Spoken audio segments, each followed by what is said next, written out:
This segment of the Bass Tour Anglers podcast is brought to you in part by Top Tier Tackle.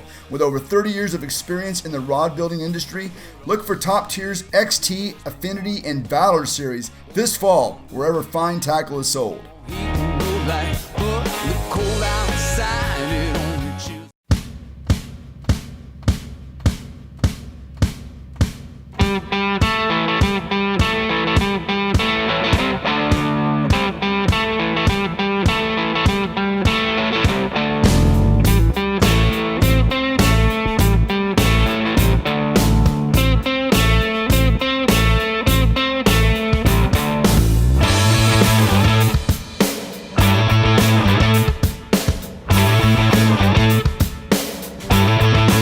Welcome to our Pro Tactics segment. Our guest today is a bass fishing superstar. Make no questions about it. He's 5-time on the all-time money list for career winnings, over $3.6 million, 13 career major victories and tour-level events, 2 world championships. He's also the host of Project E on YouTube. Welcome to the show, Edwin Evers. Hey, thanks for having me, Keith. Really appreciate you making out some time. Where in the world are you today? I am in Wisconsin, right here in Neenah, Wisconsin, outside of Lake Winnebago. I got a Major League Fishing Cup event, but we can't talk about the results. You know, these cups are aired to be live down the road. So enjoying some really cool Wisconsin weather up here. Outstanding. We won't ask you about the results. So being a Bass Pro today, it kind of means that you have to become a content creator yourself. Do you have your own production company? Yeah, I'm not that talented. I just know how to catch fish every now and then. I get fortunate and I can catch one. But no, I teamed up with a really, really talented couple that's super good at it. And they've been helping me tremendously with this project. Yeah, I couldn't do it all myself. And it's just, I'm really, really happy and fortunate to have them on the team. Every bass boat is a camera these days, right? You can, there's no secret hidden lure anymore. I mean, you know exactly what I'm throwing and what brand I'm throwing in any tournament or any given situation because, just with the internet and all this live coverage, it's never been better for the fan to try to figure out what the pros are throwing. Outstanding. I completely agree with you. I find that I don't even watch television anymore. I get home and I watch whatever's on YouTube. Yeah, YouTube's a really neat tool. I mean, heck, if I want to change the headlight out in my niece's Jeep when she was at the house during dove hunting, you look it up on YouTube. If you want to know how to do anything, you can do it on YouTube. And, with that also is fishing. Yeah, I think we really learn the effect and the importance of the media platform when you've got television people and other celebrities doing their own kinds of podcasts. Just goes to show you how important the platform is. It's a really neat platform too. I mean, you can just reach so many people and interact with them with questions, and it's really quick. You can also turn stuff around very, very quick. With television, you film something, then it comes out a year later with the way the TV buys. And, YouTube, I can film something today and have it up tomorrow. All right, so tell us about the Project E series. I've got an education background, and I began watching this probably a month and a half or so ago. And so I know what good content is because I understand how people learn. This is fantastic stuff.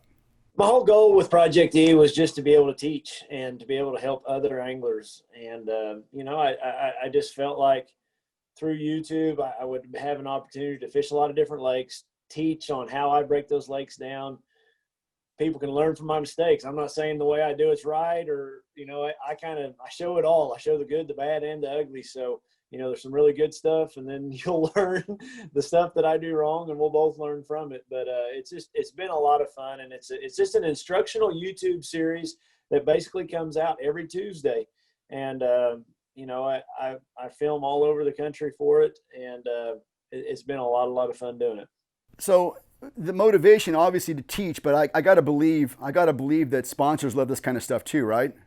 I think so. I hope so. They've all commented on it, and they've shared the promotional videos that I put out for them. But I did it to help anglers. I did it for people want to learn how to fish, and we got a lot of new people coming into the fishing arena.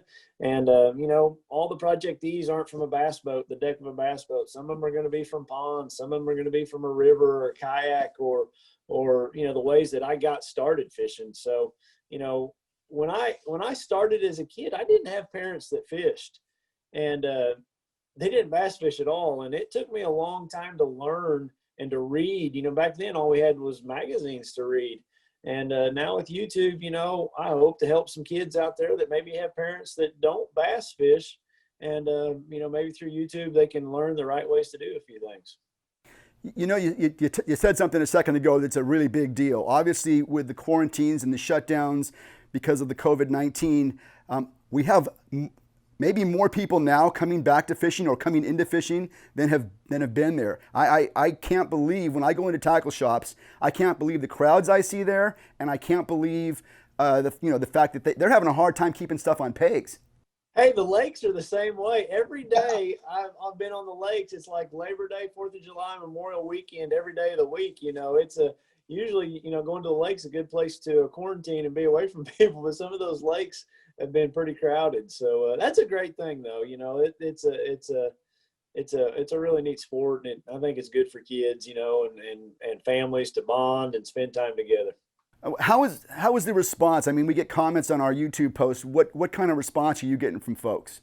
Been overwhelming. Just a guy sending me a picture of an 8-pounder he caught from one of the videos, and another guy telling me he caught the best 5-fish stringer ever from another video, or this tip really helped him. I got an email this morning from somebody that caught him doing the shallow water technique. I talked about getting super shallow in late summer, and he went and did it on his lake there at the house, and had great success. So those kinds of things really put a big smile on my face, and it just makes me want to do that many more of them. Are you looking for a bass rod that won't break your bank? Introducing the XT series from Top Tier Tackle. Proprietary carbon nano blank, grade A full cork handle and foregrip, top performing stainless steel, tangle-free guides, lightweight and durable, and a 1-year limited warranty. Follow them on Facebook and Instagram at Top Tier Tackle LLC. Visit their website at www.t3rods.com.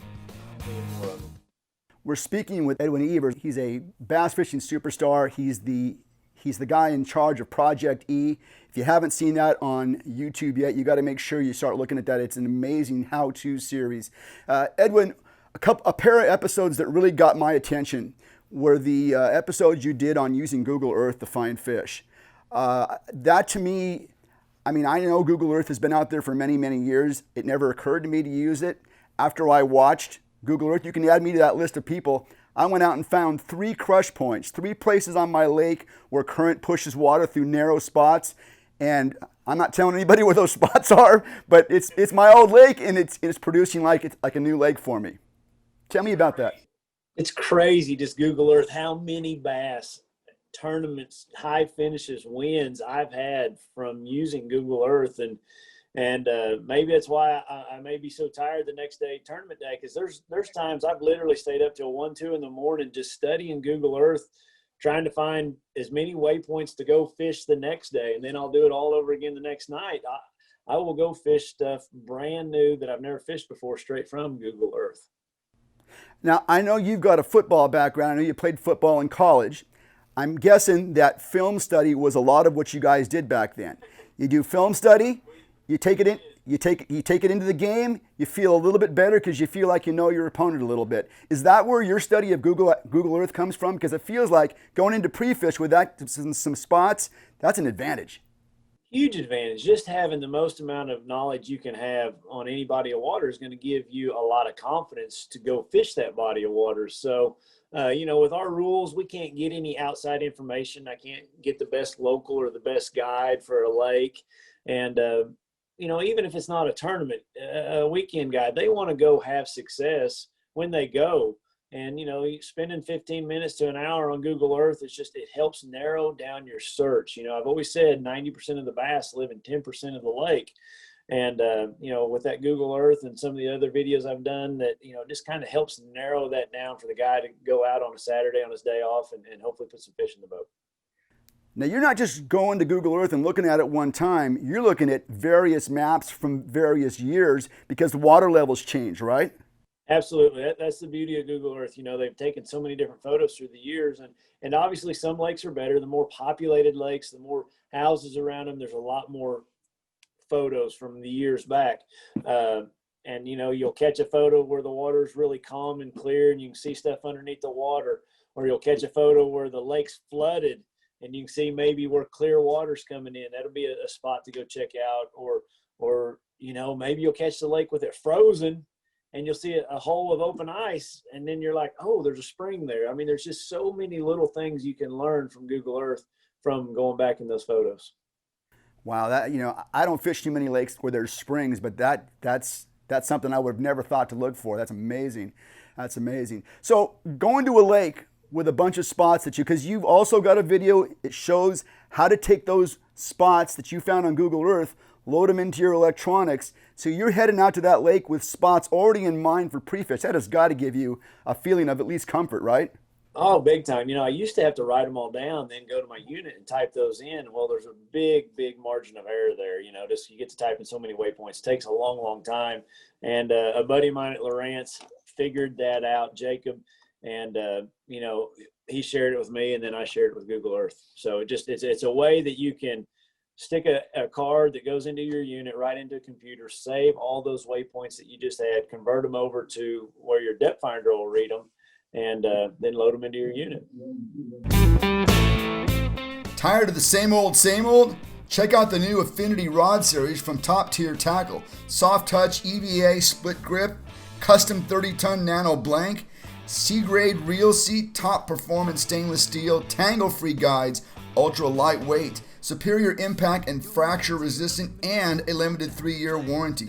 Follow them on Facebook and Instagram at Top Tier Tackle LLC. Visit their website at www.t3rods.com. We're speaking with Edwin Evers. He is a bass fishing superstar, and he is giving us absolutely the most amazing information about the use of Google Earth. If you haven't seen his Project E series on YouTube yet, you need to make sure you go and see that. Now, last summer, you won the Red Crest World Championship. That is one of my all-time favorite episodes that I have ever watched of Major League Fishing. We'll get into that in a couple of minutes. But I got to know, and this is on the upper Mississippi River, but I got to know, did that Google Earth study help you for that event? Absolutely. That's the only way I would have ever known where to go. It was from a previous event that I had there that I found that spot. But no, absolutely. I found that on Google Earth. So now you did not lead that tournament wire to wire. It was close in the preliminary rounds that you would even make it to the championship day, right? Yes, sir, it was. The way that event worked, we fished the first 2 or 3 rounds on pool 8, and then the final championship round was on pool 7, the one above. And, I was doing really good the first 2 rounds, and then we get to the sudden death round or the knockout round. And, man, that day it kind of struggled on me. And I caught a fish with a couple minutes to go to pass Stephen Browning, a good friend of mine. And I felt bad about passing him. But, man, I sure was happy to catch that fish and be able to move on to the championship round. Now, that's what I wanted to ask you about. Now, is that because you knew that spot up in pool 7? Is that what you were kind of banking on? Oh, I was banking on it 100%. I wanted every opportunity I could to get up to pool 7 because I knew at one point or another. I mean, I should have won a previous tournament there on a 5-fish stringer, and if the guy that was in my boat and saw all the fish that I lost, he would testify right here with you and said, yeah, he should have won because I had one of those days that I couldn't land any of them, and the good Lord just had a different tournament for me to win out of that spot. Because if I'd have won that tournament out of there that day, the spot would have been exploited, with the TV. And we talked about this at the beginning of your podcast. There's no secrets anymore. So it just worked out good that I didn't win previously, and I was able to win then at Red Crest. Can you tell us a little bit about that? I know that's a year ago, but can you tell us a little bit about how those fish lined up, and what put those fish in that spot? Was there current? What was it? Absolutely. So basically, there was a little creek, just a very small drainage barely deep enough to float my boat. Probably 12 to 16 inches. It was really hard to get in there. I had to move logs and dodge and weave to get in there. And then once I got in there, it's just a big lake, and had a lot of water volume. But right before the lake is a beaver dam that dammed that creek up. Well, the water was falling, so all that water coming out of that lake, if that lake's coming down, it comes down like this, then it goes over that beaver dam. So you got a pinch point this way, and then you got a pinch point going this way. And so there's just a little hole about 2.5 feet right in front of that beaver dam, and those fish were just sitting there facing into the current that was leaving the lake, and it was on every cast. It's a magic spot. It was a magic spot. It was really phenomenal. When I pulled in there that morning, I caught quite a few really quick. Well, then it kind of died down. I didn't realize I was sitting on top of them because I wanted to get all the way in over the beaver dam before I started fishing. And I guess when I got over it, I was sitting right there on top of them, didn't know it at the time. And then I fished all the way around the lake, caught fish all the way around the lake, but not like that spot at the beaver dam. When I got back to the beaver dam, I caught 23 and 23 casts, or 23 and 23 minutes. I mean, I caught one every cast till my arms got tired. My arm actually cramped up trying to reel those fish in. I needed to sit down and drink a Gatorade or a water, and I didn't want to stop fishing. That episode, by the way, you got to go take a look. Major League Fishing is the YouTube channel, and you got to look up that $300,000 day, and it's amazing. Now I watched it about 4 times, and I feel like I got like 28 out of 31 casts or something like that. You caught fish in there. Yeah, it was quite an epic run right there. It was great listening to the commentators. They were really having a good time with it. Yeah, they were. Oh boy. Well, thanks, Edwin. What is next for you? What's coming up the rest of the fall for you and into the next year? Got a few sponsor obligations. I'll be at Table Rock Lake next week and be filming Project E the following week. Bow season opens October 1st. I've got a really monster giant deer that I would love to have an opportunity to encounter.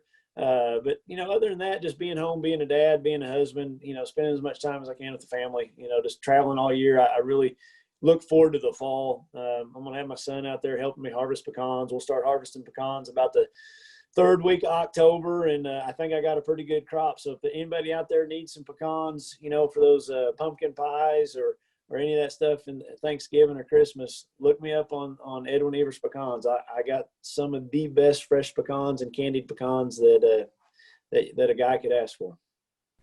Well, that is fantastic. Thank you so much for sharing with that. Edwin, thanks so much for being with us today. This is an absolutely golden segment for the show. I think it's one people are going to want to come back and watch over and over and over again. Good luck to everything in the future, and we'll talk to you soon. Thanks so much for having me. Thank you.